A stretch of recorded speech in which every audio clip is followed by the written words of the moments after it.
All right. Welcome to episode two, the BG Perform podcast, or season two, episode two. Some season. I don't hmm know. I'm calling it It's a season two. season. I'm It's a calling it season of season. gains. We're here. Me and Jerry are back. Like we said, we're gonna be consistent with this. I'm excited about it. I love talking to this guy. And I like talking about fitness stuff with this guy. I like talking about a lot of stuff with this dude. So we're here. We got a couple different topics that have popped up, mostly because we've gone through it a bunch of times, and I went through it this morning, and I was like, what better way to have a conversation about getting injured? So what I'm going to do is I'm going to start this clock.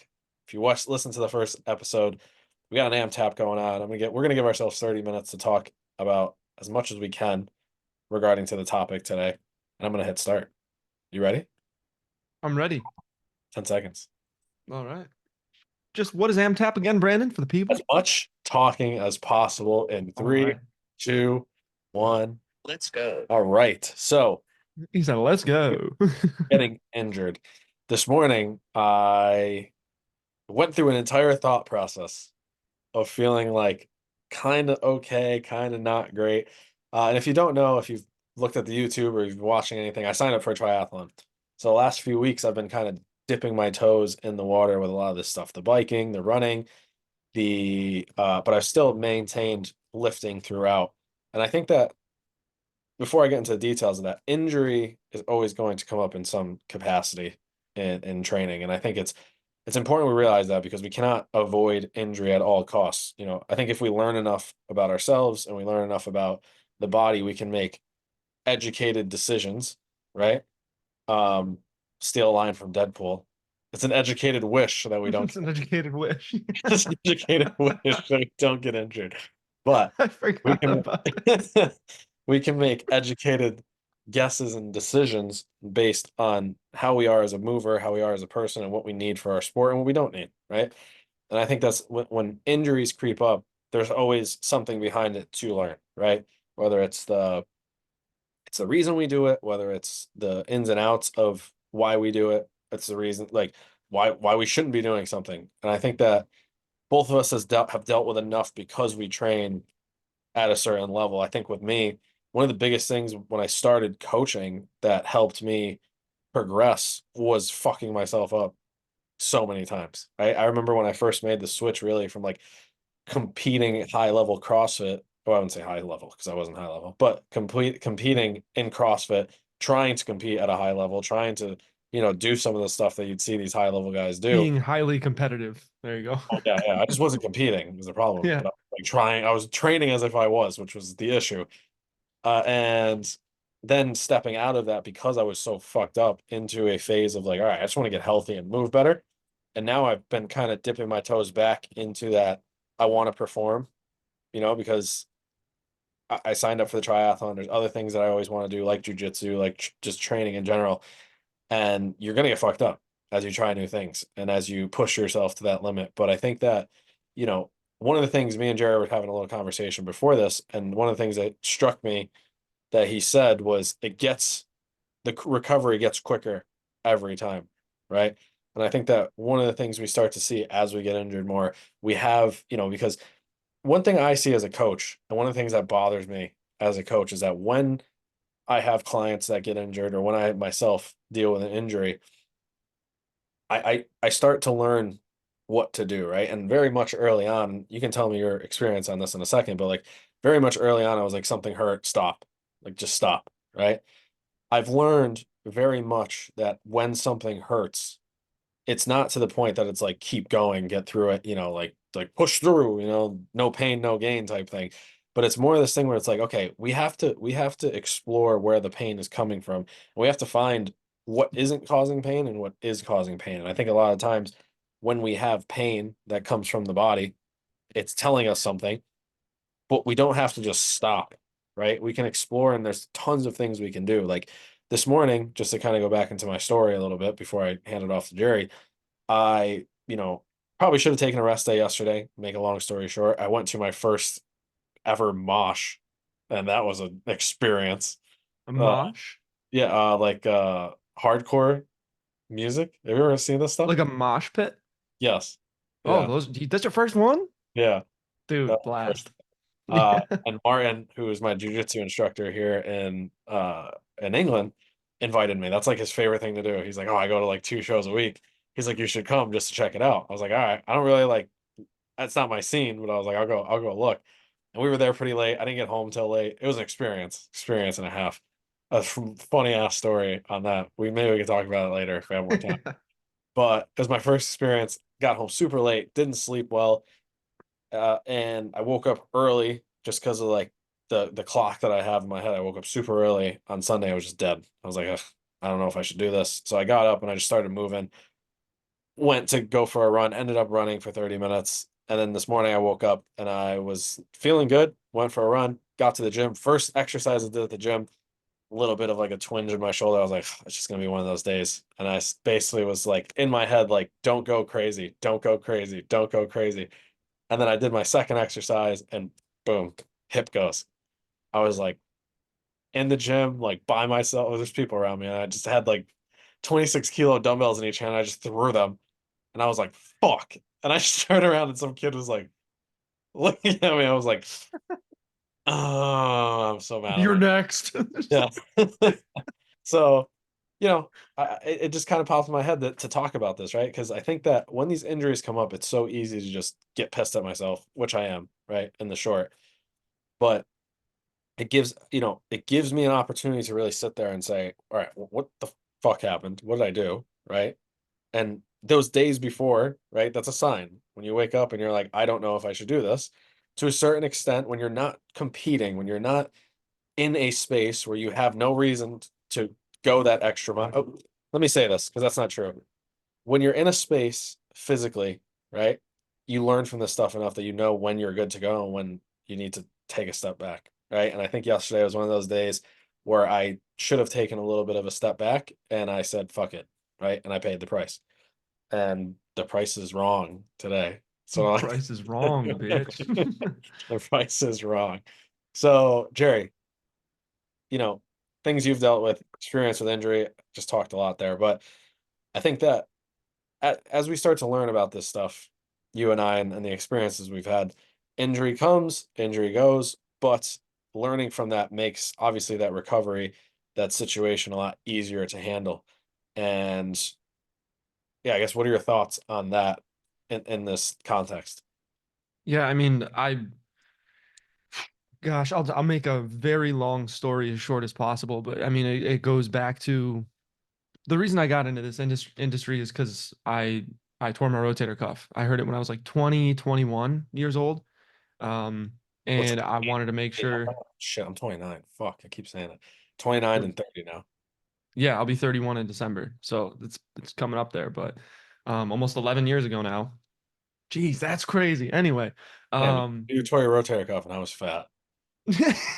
I mean, I was a skinny little bitch anyway, but it was one of those things that I wanted to understand why it happened, prevent it from happening again to me, any injury, and also help other people with the same thing. So that's why I got into exercise science and became a coach. Um, but it's one of those things now that I have had that injury, I know more about it. I know what to do to make it heal faster and but then there's other things too. I mean, I around like 24, I injured my hip. It's been on and off since then. When I was 14, I scorpioned really hard. And if you don't know what that is, I was on a trampoline and I got double bounced unexpectedly.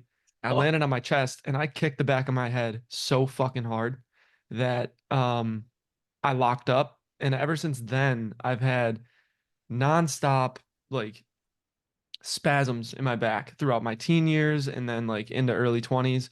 And then I found out basically what was happening through school. I was like, oh, okay, that makes sense. That's why this is happening. And I found out how to fix it.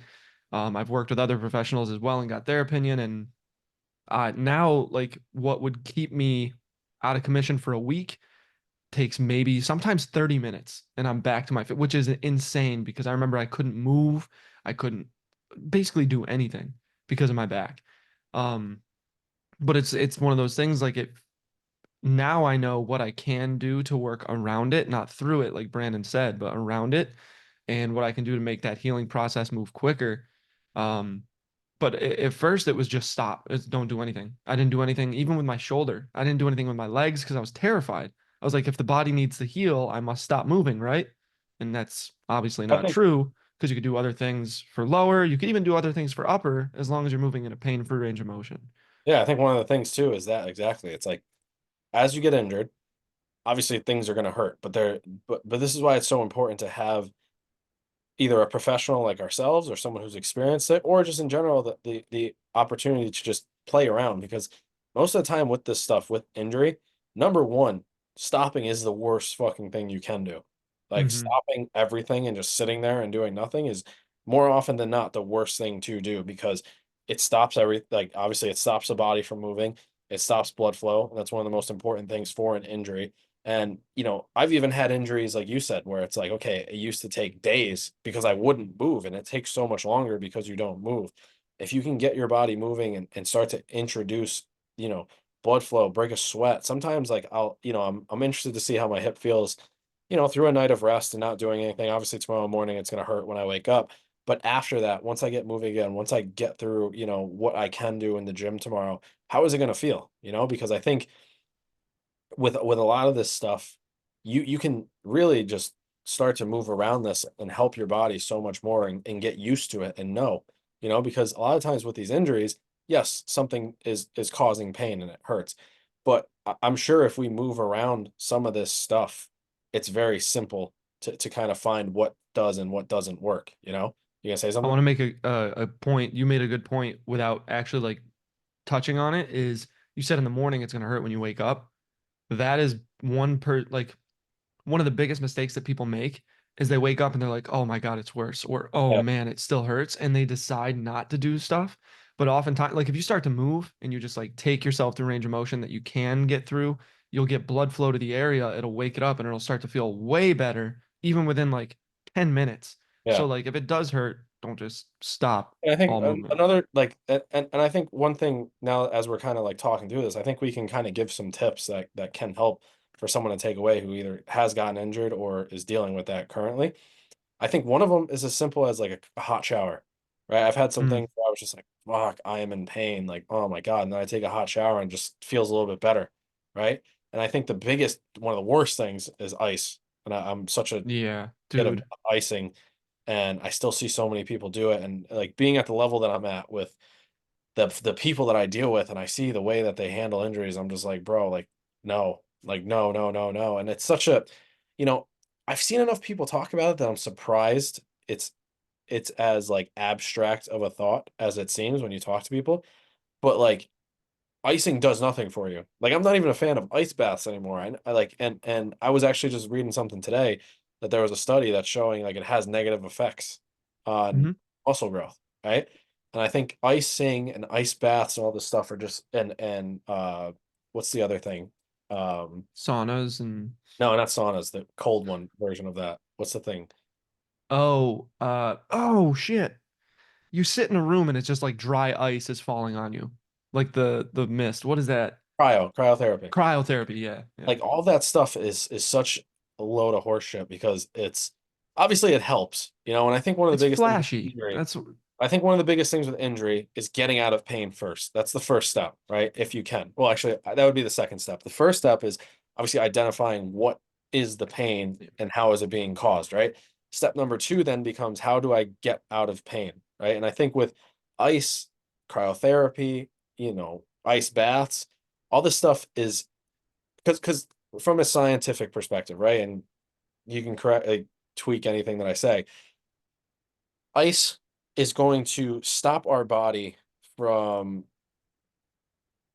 becoming inflamed in a way by basically taking blood away from the area. If we ice a specific area, if you ice your entire body with an ice bath, it kind of slows down this process of blood flow and you start to feel cold and it takes away from this, right? Heat, it it in a way makes it worse or increases the inflammation, right?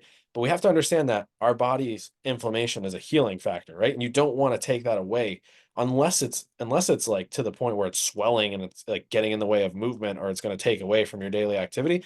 Swelling is okay. right? And obviously there's different types of swelling and you know there's things you can do for swelling, but if you have an injury in the moment and it swells a little bit or it's a little bit like you don't want to stop it from doing its job because that's what it's supposed to do. Like the swelling is a uh, what's the word I'm looking for? Like a intuitive thing your body does to help that process. It's getting nutrients, it's getting the things that it needs, plasma, blood, all that stuff to make sure that the body can start to heal. If you start to put, you know, painkillers and ice and ice baths and cryotherapy and you do this consistently, like it's going to stop that process and really is going to take it even longer to get back through, right? The only time I would ever recommend ice is if it's going to be involved with some type of heating after, like directly after. It's like, okay, I'm going to ice this a little bit, and then directly after, I'm going to heat and move and massage, right? But most people either don't have that time or don't have the capacity to do that. And I'm going to let you, I know you want to say something, so I'm going to let you say in a second. Yeah, I have a really good analogy for you. Um, and they either just ice and then they leave it or and you know I'll say this last thing, the dude who fucking invented ice or rice therapy fucking said it was bullshit. You know, he said it was bullshit. The rest, ice, compress, and elevate eventually ended up coming out and being like, yeah, it's not as effective as we once thought. Right? Go ahead, just so I don't cut you off. So Yeah, no, no, no, you're good. I had a friend when we were studying this concept in college who like struggled a little bit, and I was always the analogy guy. Um, analogies are great. so analogies are great because I mean it dumbs it down, but it makes sense. Mhm. So the cold, what it does is compress all the veins and the arteries, and it makes it like harder for blood to come in and out. So it keeps all those healing factor components that need to rush in and pull away. It prevents them from coming in or pulling away, depending on when you ice it. Um, I remember my friend, I told him to like think of a glow stick. So when you crack a glow stick, imagine that being the injury, and then it starts to you shake it up and it starts to glow. That's the inflammation. And Okay. then if you want that glow to last longer, what do? You remember that? You put it in the freezer Ah, yeah, yeah, and yeah, it slows down that chemical reaction that allows it to glow, so it'll glow for longer. Like at night, you could put it in the freezer, come out tomorrow morning, and like it'll still be glowing a little bit. yeah. But if you were to just let it glow, it'll eventually die out. So that's the inflammation and healing process taking effect, and Mhm. then adding ice to it slows it down. So like it might help with pain because Yeah. ice is numbing, but it's just gonna drag that out even longer. Okay. So I love eventually I it doesn't never fucking heal. actually I never actually thought about that. That's really nice. Thank Um, you. but Thank yeah, you. like that's true. That's like one of the that's true because I think one of the biggest things that I end up seeing is these people, like I said, they ice the shit out of their injury, whatever it is. It's like ice 15 minutes on, 15 minutes off, 15 minutes on. And you know, anything ever since I kind of ran into this theory and I used it myself, I never use ice. And then when people use ice, I'm like, don't use ice. And I always get the, Mhm. oh, you know, like, and this is My doctor said. and this is where I wanted to kind of go with this conversation because you know this is you know we were just talking about before is like I've had so much experience with injuries. I've studied so much in my life. I've dedicated my life to this craft. When I get disrespected because I'm a personal, you know, I'm a personal trainer who's not a doctor or doesn't have like obviously to a certain extent, right? I'm not going to sit here and diagnose people. You know, I'm not going to sit Yeah. here and diagnose people with injuries, and I'm not going to claim to be a doctor in any capacity, or I'm not gonna leave my lane.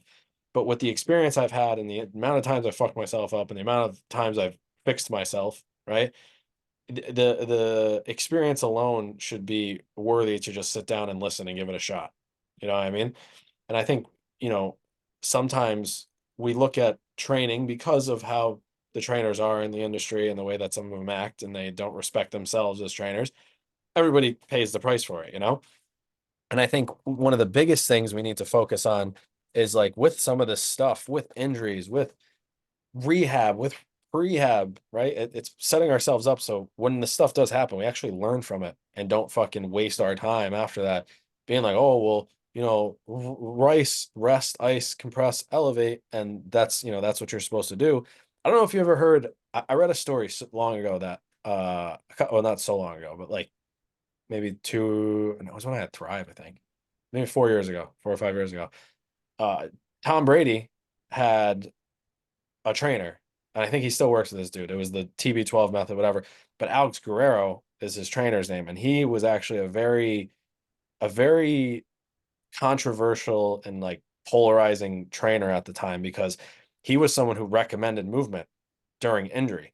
And one of the biggest stories I read was he had this dude, and I think this is part of how Tom Brady found him, that destroyed his heel, like fell, had something happen in an event or like something that he was doing, shattered his calcaneus, and the doctors were basically like, you're never gonna, you're never gonna walk again, maybe. Like you might not ever, do hiking again. So he got some different opinions, blah, blah, blah, ends up getting, I'm paraphrasing here, but he ends up getting connected with Alex Guerrero. And Alex Guerrero was like, okay, cool. Let's start to move. And again, I'm not recommending if you have a broken bone that you start moving on the broken bone, because I don't know the exact process he took this guy through. But from the point at which they started, he was up on a mountain within a year, climbing the highest mountain or whatever it was of his like actual hiking career, whatever you want to call it. And that was an injury that takes a very long time, right? And I think within 6 months he was kind of like back. And one of the things that Alex Guerrero kind of, implemented was movement, and movement inside of being injured, and finding ways to move around it, and finding ways to get the body moving and get that let that inflammation process take place. And I think a lot of people, again, the pain tolerance becomes so high that they're like, all right, I'm going to ice it. I'm going to take a bunch of painkillers. I'm going to take, I'm not going to move. And they do everything to just stop, like everything to make the process worse. Right. And I think that with some of this stuff, obviously, if you're in a 10 out of 10 pain, but pain is a tough thing because it's very subjective, right? Like it's very, right? Subjective. Yeah. Like it's the person's feeling of how they're Yeah. feeling it, right? Yeah. Um, it's very subjective, and like my pain is very different from like a normal person's pain, right? And Yeah. I think Pain some, tolerance is huge. yeah, and it's so different that like it's very hard to say like, all right, how much pain are you actually in? You kind of just have to see, what helps. And a lot of it honestly is mental. A lot of the stuff with pain, it ends up being a very large placebo effect, and so does healing, right? Like if you can put yourself in an environment where you can start to feel up here like you're healing, you start to heal faster. So I think one of the things that with injury, to kind of bring this back just a little bit, like number one, if you are injured, right, you got to figure out like, what did I do, or what did this? Like, where is the actual pain coming from, right? And this is very simple. If I'm bending over and it hurts, right? If I squat and it hurts, if I lift my hand over my head and it hurts, right? How can we start to isolate this stuff so we can figure out more and more like, where is this pain coming from, right? Then from there, the next step should be, okay, well, like I kind of know where the pain is coming from, right? Like, how far can I push it till it actually hurts, right? And then it's like, okay, I know where not to move, but like, where can I move? Like, if I can't extend my arm all the way overhead, can I extend it out in front of me, right? Can I extend it all the way out to my side? If I can't press a dumbbell up overhead, what if I lay down and I press a dumbbell up here, right? And I start to play around with the positions that I can actually move and load the body. Then you start to figure out, okay, well, like, all right, my shoulder hurts a little bit going overhead. Maybe I just change the angle just a little bit and it hurts a little bit less, right? And then we can slowly work our way back into that position as we start to heal, but we're not stopping the body completely, right? And that would be my second step, would be, once you figure out where the pain is coming from, now let's figure out, okay, what can I do in the gym, right? I've had people, even myself, like I look back at it when I first time I broke my foot, I regret it so much because like I broke my foot and I was like, oh, I can't do anything. I'm done. And I sat there for 3 months and did fuck all. I just played FIFA and had the sickest ultimate team at that time. But I was I was I put killing the ultimate. time in, I was essentially. killing ultimate team. I finished Prison Break. I was fucking killing it. But on that end. But obviously I didn't do anything for like 3 months outside the gym. And looking back, this was part of that learning experience, was my foot was broken. The rest of my body was perfectly fine. There was not a single thing I could not do in the gym besides maybe like load the foot and walk, right? Which looking back could have been easily, dealt with. But, you know, there's so much to the body that we can change. And I think that one of the things that people get stuck on is they just don't have the experience, and they don't have the people that they can turn to be like, okay, I can't squat, I can't deadlift, I can't bench. What do I do? Right. Yeah. I mean, And it's not common knowledge to move through. Sorry if you hear the train right now. I got There's car. What'd you say?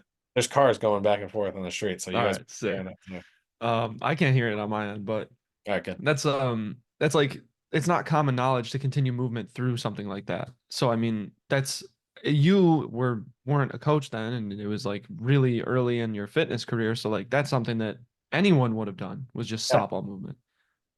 yeah, and I think one of the biggest things take away from it is like, if your foot's hurt, that's okay. Don't be stupid. We don't have to Mhm.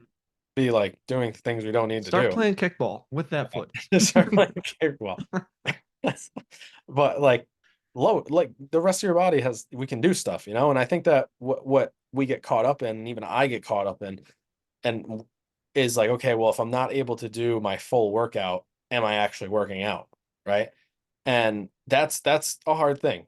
And it's always something I'm going to struggle with because of how I am as an individual. It's like, all right, if I know I'm training for a triathlon and now for the next 2 days, I can't train for said triathlon, it's going to piss me off. And it's going to be like, fuck. But what I can do here, and something that's been on my mind the last couple of days, is how do I change my strength training to better suit this? Obviously, it was too much. Whatever I did was too much, right? And how do I add? I think I need to do some more body work on top of this. I think I need to focus a little bit more on the recovery aspect of it. What are some things that I can implement now into my training that are going to help me improve my body and get better from, like, because the volume of the running and the biking and the swimming is only going to get higher and higher and higher, right? So I need to see what I need to do and how I need to do it to make sure I'm not injuring myself or falling victim to these things happening. And this is my learning experience, right? There was a point today when I got home, I got injured this morning. I walked home and my hip was bothering me. And I was like, fuck, dude. I was like just mad at myself. I took a minute and I was like, all right, like it's gonna go through, right? Like, because my neck was bothering me, my shoulder was bothering me, my hip was bothering me. And realistically, I haven't taken like a full day off in about 3 weeks. And it Yeah. wasn't like I was going 100% on those days. Cause that's another thing. It's like I was going probably 90% on like 4 of those days, and the other days were probably like closer to 50%. But it's just a volume, and I think early on in this process, as I implement all the running, as I implement all the biking, as I still continue to lift, as I continue to go to jujitsu, I need a couple days to just chill, right? And not Hmm. do anything, and not wake up at 6 a.m. and not push myself into that zone of uh movement so early on in the day. I just give myself my body a chance to recover. And I think as I've learned more and more, it's like it's so important to have that voice from the experience. And if you don't have it, like, I think one of the things is like we're here for it, right? And we have the experience of it, and we could always tell you like what to do. Like so many of my clients, I think this is one of the things that has made, and I want to talk about this more in another episode, but like I've had to move totally online to coaching, except for Ian, because obviously like I travel with Ian. But for the people that I train online, it's hard when things go wrong because you're not there. And a lot of times what I think makes me best is my ability to adjust, progress, regress, change those in workout moments when something does go wrong, right? I'm very quick on my feet. I'm very clever when it comes to the movement change and the movement capacity and how we change these things. And I can do that for myself, but sometimes the people, when I'm not there, I can't see it. Luckily, knock on wood, I've built something online that these people can do these things and avoid this type of injury, right? Or at least minimize the risk as much as possible. But when you learn this type of stuff, you can have these conversations with people, right? We're able to sit down and have a conversation between ourselves and have a conversation with an individual who's like, hey, I'm feeling a little bit down today. Do you think I should still work out? It's like, okay, well, like how the last couple days felt. They've been good, except for last night I didn't sleep well. Okay, cool. When you woke up this morning, were you feeling exhausted, like you didn't want to wake up, or more just like, hey, my body's just, I'm not feeling lifting heavy? It's like, yeah, I'm just not feeling lifting heavy. Cool. Let's adjust it to XYZ. We'll take out, A and B and we'll replace it with XYZ. Cool, great. Hey, that was awesome. I felt amazing. Like that's awesome. I'm glad I didn't not move today, right? Resting, you definitely need to rest. All right. You need to have days where you're not doing anything, but it's very important on those days where, you have stuff that you're programmed to do, right? That we can find ways to make it work, right? And it doesn't always have to be 100% what's on the paper. And I think where a lot of coaches mess up in this aspect of recovery, fitness, rehab, prehab is like what's on the paper they feel like they need to get done, right? And this is where you have to start to look at the individual, look at the person in front of you, look at the people around them, right? Like I think for me, I'm in a point right now where I have more time to rest. I have more time to recover. So like for me, the way I was training was like, okay, I think I can get through this because otherwise it's been a lot, right? I'm training, you can technically say I'm training twice a day, right? Sometimes, I'm throwing jujitsu in there, which is all these different aspects of movement. I just have to be smarter about the lifting, right? Because that's a very demanding thing because I'm so experienced in it and I can push the weights so much that a lot of that takes so much away, right? And if you look at it like this, right? If you're someone who is trying to make the same transition as me, the running and the biking is a very new stimulus, right? Especially at this capacity that I'm learning, but it's taking so much out of me because I'm not used to it, right? And the lifting I'm so good at and so used to that I'm able to push the intensity to a level that it can take a lot out of me, right? So it's like I got these two stimuluses that are like going head to head, fighting for my time, right? And we're running out of time, but we'll talk a little bit more. That are kind of clashing heads up here, and the recovery needs to be on point, the nutrition needs to be on point, and which I'm learning about this stuff because it is so different of a task and a technique that that's it. Now I know what to do, what not to do, how I can make these adjustments, how I can still lift for the things that I want to do while still training this stuff, right? Because there's nothing worse than being injured and sitting at home and not being able to move properly or getting up out of bed and feeling it right away or feeling it in your chest. You're like, fuck, this is gonna suck getting up. Hmm. Right. Like it's just that thing where it's like, you're not used to getting out of bed and being like, you got to try to get Yeah. up out of bed, right? So that's what I've been doing. But I think that, you know, the injury aspect of what we do is so important to realize that it's not the end of the world. It happens to everybody. And the worst thing you can do is to just, wave the white flag and be like, oh, I'm done for 4 weeks, right?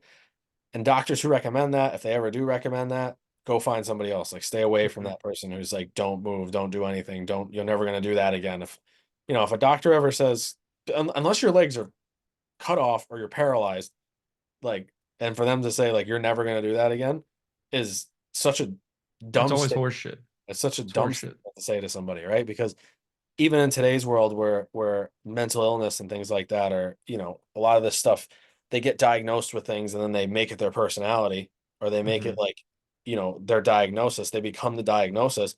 It's the same thing with a hip thing. And they've actually done studies on this where they've told people like you have X pain and they're like, "Oh, I have X pain." And then it's like, "Oh, I have X pain, I can't do that. No, I have X pain, I can't do that." And and this is where this placebo effect starts to come in. And again, not to say that pain isn't real because there is Yeah. real pain. Obviously, you get injured and there's things that people have.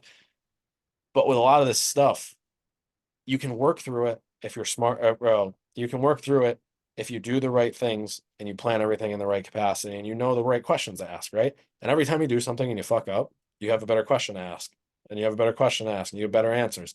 This is one of the things I heard very early on that kind of changed my way of thinking about this from Tony Robbins was like, if you're not solving your problems, right, you need to ask better questions, right? It's not you don't have enough answers. It's like you're not asking the right questions, right? So when you get injured, ask the right questions, ask the right people, look at this stuff, play with this kind of framework of where is the injury from, right? Number one, where is the injury from? That's the big thing. Is it my arm? Is it my shoulder? Is it my leg? Whatever it might be, right? Then from there, it's like, okay, I know what I can't do. What can I do? Right. And then from there, continue to find ways to move consistently. And last but not least, definitely give yourself time to rest, right? Don't take all this other stuff that I'm saying and be like, "Oh, that means I can't rest. I just got to move." Like, no, you got to rest. You got to find times to kind of calm down and relax. But if you can figure out these first three things, you're not going to be completely lost. You're not going to be, feeling like you've just stopped everything because I don't know how you feel when you get injured, but like me, I go fucking crazy because like I love working out, and that's Yeah, where I hate it. kind of pushed me to the point where I was like, all right, if I know I can't do one thing. There's got to be something else I can do, right? And I know there's something else I can do, but it's just what is it? I just have to see what it is. And honestly, bro, I've had things like this, like I was mentioning earlier, where I've hurt my hip and it just hurts, right? But then I get into the gym, I start working out, and I do other things in my body, and the injury starts to kind of like get better that day, get better Mhm. in a couple minutes, get better in a couple days, quicker, way quicker than it would otherwise, right? But you have to give yourself an opportunity to find the pain, work around the pain, get some work in, just get some movement in, and then rest and recover, right? And I think one thing is, again, with getting out of pain, we have to be careful on how we do it, but there are ways that we can do it, right? Mhm. I think that, painkillers aren't something I recommend. And again, I'm not a doctor, right? But something that's helped me when I've gotten into situations where it's like super, super painful is taking a painkiller for the max dose for the allotted times for like 48 hours, right? Because sometimes with these areas, with when you get like super bad um like pains or inflammation or just like irritation, right? These areas are just super agitated, right? And they may not be like injured per se, but they're just aggravated or irritated or inflamed. And sometimes it just takes calming down the area just a little bit to help it out, right? And that's something I've done before when it gets super bad. I'm not sitting here popping painkillers whenever I get injured because it rarely happens. But when it does to the point that it's like, all right, fuck, like this hurts, right? Or like I definitely did something. And, a day or two goes by where it's like, all right, the movement doesn't help. This isn't helping, and I've explored some of the movements. I'm able to still move. It doesn't hurt to kind of explore an option like that. We don't want that to be step number one, right? If that's step number one and you're doing that all the time, then the other steps, you're never going to actually get the right answers. And when this stuff happens, you're just going to automatically turn to like a painkiller or ice or something like that. Does that make sense? Yeah. Yeah. Yeah. Thoughts? Yeah, I mean, I just want to just recap on that doctor thing you said. Like obviously it's important to go to the experts in the field that you need help with. It's important to know what they're an expert in. Obviously, like sometimes if you hurt your hand and you go to the doctor, they'll send you to a specialist, right? Because that's not their specialty. So like a lot of injuries aren't what they specialize in. Obviously, some doctors might have expertise in it. Yeah. But I always use the example of one of my best friends back home, Frank, I'm sorry, severed his Achilles tendon playing I hockey. A I know. skate came down on the back of his boot, cut it in half. Ugh, Um, makes you wanna he was vomit. wobbling off the ice. He thought his skate was broken, and then he took the boot off, and all this blood poured out into the bench. And he was like, "Oh shit." Um, that doctor told him he would never play hockey again. He would never run or jump again. That was That's our junior year of high school. And then after he did his rehab and everything, he was back to playing hockey. He was uh back to running, jumping, back to his normal self. And for a doctor to just like, well, you're But done. I think sometimes it's got to be the case, right? Like, I understand being a doctor, and I'm not, because doctors obviously do a lot of great things, but I think sometimes it's got to be the fact that they cover their ass with that, so that it's not like oh, I told him he could play hockey, and he went to go play hockey, and he got hurt. Like it's got to be a way that they just cover their ass and be like, all right, you can't play hockey again. So it's like how like Like, if you don't get said mad at like, me if you okay, can never play hockey again. well, it's like if I sit here and I'm like, all right, well, you're never gonna play hockey again according to my standards, right? Yeah. If they're wrong, it's like great. If they're right, it's like, well, you know, He did tell me. Yeah. you know what I mean? And like, but it's just such a dumb thing to say to somebody because automatically, like, I can't imagine in that moment having something I love be like, oh, you're never gonna do this again. You know what I Well, mean? it's like every time one of my clients gets hurt or something, or um, like I had one client who like he played pickleball and golfed all weekend, and he came back on a Monday and he was like, "Yeah, dude, my shoulder is messed up." And I was like, "All right, well, let's see what we can do. Well, I'm sure we'll get it back to normal, but like we have to obviously figure out what's causing the issue and how to work around it." But it's not like I was like, "Well, you're never gonna do anything ever again." Like I'm not gonna be that guy. Well, Um, it's not realistic. And if you've done it enough in your life, I mean, if yeah, you've done enough of this stuff where you've trained as much as we have, or you've done enough studying as we have, or you've been in the field, because I've been in the field almost 10 years now. And it's like I've never not had something. I've fucked myself up to the point where again, I was like, ugh, like literally couldn't talk, like body, yeah, and like, to the point where I was like I don't even know if I'm gonna move again this week. You know what That I dude, mean? that's me with my back. Like if I Yeah, take a breath the wrong way or too deep of a breath, it fucking like I can't do anything. And it man, it's seems tough. scary, but when you know what you're doing, you know how to work around it, you'll be fine. Yeah, so I think like the biggest thing to take away from this is if you are injured, if you got injured, if you've been injured, you know, learn from it first. Find the things you need to find, the information, that type of stuff. But don't, it's not the end of the world, right? You're gonna get better, but there's still so much you can do and so much you can explore. And if you have trouble with that, obviously reach out because like I said, we have so much experience from this that we can help guide you. We can put you in the right direction, or we can have a conversation with you about the things you should and shouldn't do, or how to even approach that situation so you know a little bit better, right? Yeah. It's such a tricky thing, and I'm not. I don't want to sit here and make this sound like super easy, right? The only thing I'm saying is from our experience, it becomes easy. It becomes better to navigate and kind of see through the trees a little bit more. Because when you're injured, you're sitting there. It's very much like a well, this pain's different. Like they don't understand what I'm going through, that type of thing. And that's, I hear you and I understand that, right? But all things have principles. And this is one of the things I preach as a coach is that principles always beat methods and everything else. If you have the right principles in place, you can withstand any storm, any situation, any bad decision that you make, right? It's about those principles, those daily things that you build all your decision making off of. That's what helps us learn and gets us moving in the right direction, right? It's funny because I just posted about that on Instagram this morning. So check it out. Go to my Instagram. My 5 pillars for health and performance. I was actually wearing the same jersey. So I didn't film it this morning, I promise. But yeah, so I think that's a good way to end it. I think that injuries suck. We all gonna get them though. You know what I mean? There's no way to avoid it.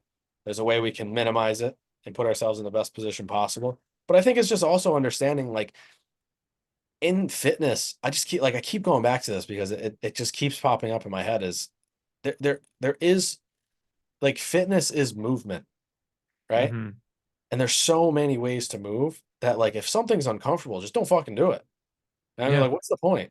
Like, I always find myself when I deadlift, right? I like deadlifting, but I always find myself when I conventional deadlift, I always end up either my hip starts to bother me or I end up getting hurt. And one of the things I've been doing this last couple of weeks that I haven't been doing the last 2 months was like deadlifting consistently. And I think that has something to do with it, but it's like I don't have to do it, right? Like Like conventional you don't deadlift, have to compete and actually like, I like do don't that have to. lift. Like, there's Yeah. so many other ways I can move weight off the ground in a hinging fashion, whether it be, and it's probably a little bit better for what I'm doing, anyways. But Hmm. RDLs, dumbbell RDLs, single leg RDLs, things like that. There's so many ways that I can move and load the body and load these ranges of motion that if something doesn't feel good, I don't have to do it. It's cool. It feels good to deadlift 450 pounds, right? I've been there, done that. Don't need to do it again. You know what I mean? Like, there's just no reason for me to do it again. And I think that I've gotten to that point where I'm just like, even today was one of those things where I was doing things, I changed things in my programming to match what I thought was the goal I wanted to take. I just don't think it was it. I think it led to this and that's it. Now I just got to change it and I got to get back into what I think is like ideal for me from a top to bottom perspective for programming, right? So I hope that makes sense. I hope you guys enjoyed this because I think that it's a tough conversation to have, especially as I'm sitting here with my fucking hip killing me and My Jared's back. dealing with some shit like the last couple weeks as well as he's moved to LA. But yeah, so this will be on YouTube. This is going to be on Spotify. This is going to be all places that you can listen to your podcasts, wherever that may be. So check it out on YouTube. Check it out on Spotify. If you guys have any questions, obviously let us know. And we'll see you guys next time. Peace.